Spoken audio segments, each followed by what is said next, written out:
Apple has reported the slowest growth in iPhone sales since the product's 2007 launch and warned sales will decline later this year. The US tech giant sold 74.8 million iPhones in its fiscal first quarter, compared with 74.5 million a year ago.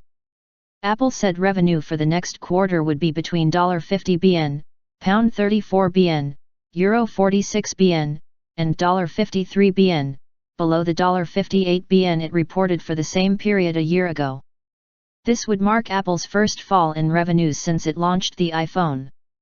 Despite first quarter iPhone sales being below the 75 million expected by analysts, it was still a record quarter for the company.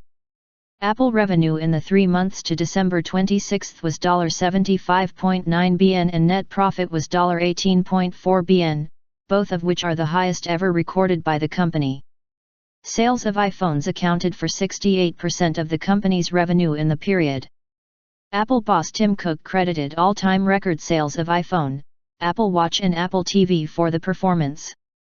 But the firm's chief financial officer, Luca Maestri, said the company was operating in a very difficult macroeconomic environment.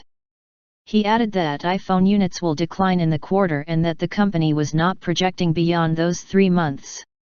Chinese softness not seen before.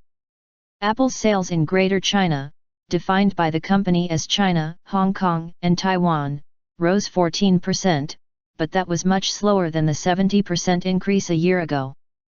Mr. Maestri said the softness in China was something that we have not seen before, Reuters reported. China accounts for almost a quarter of Apple's sales, more than all of Europe combined.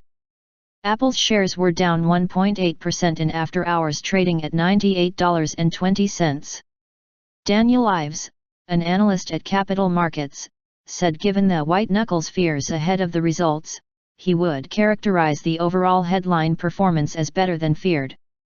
The profitability of Apple's products improved, with gross margin, or how much Apple makes per product, increasing to 40.1%.